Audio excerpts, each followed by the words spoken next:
Lepas tu teruskan tu. Tapi crowd ramai sangat. Jadi saya dah fly. Dia ada fly kat sini. Fly kat depan ni? So ada banyak gap.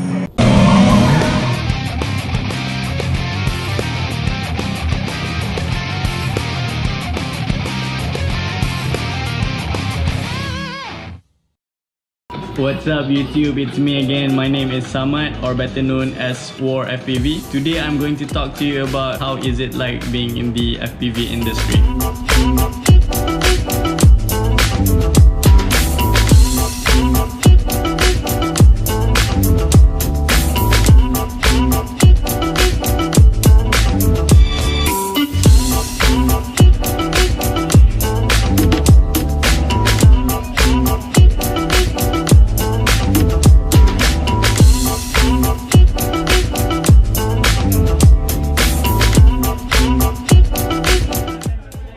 My battery died, so I'm going to jump it with a 4S LiPo.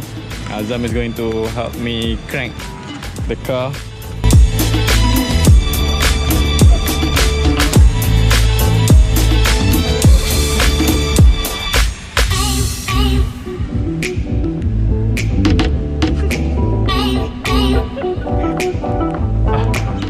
I feel like a cannibal.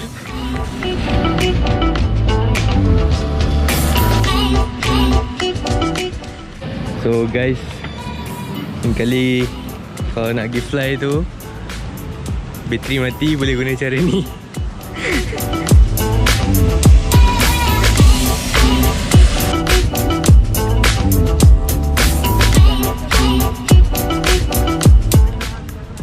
Okay, crank.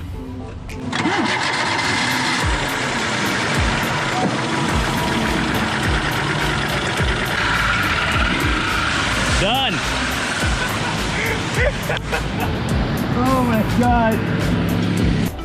Thank you Azam for the help. You're the man. Yeah, bye bye. Bye, good luck.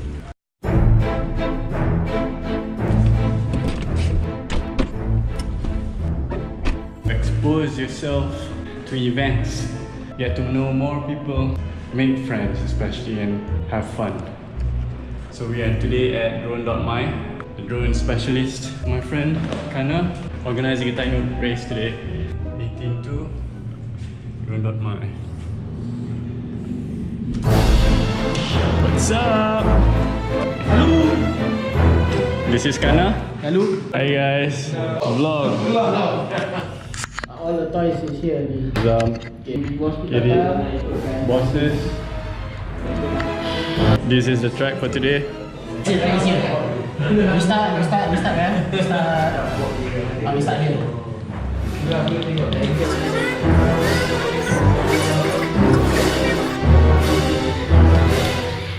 Cash price is 5,000 ringgit.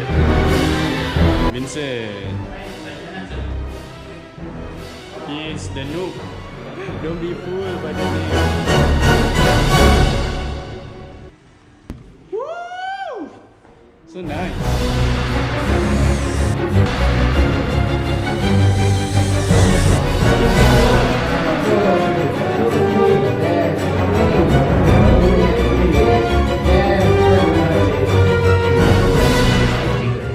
Memang lah. Dia saja cakap dia tadi.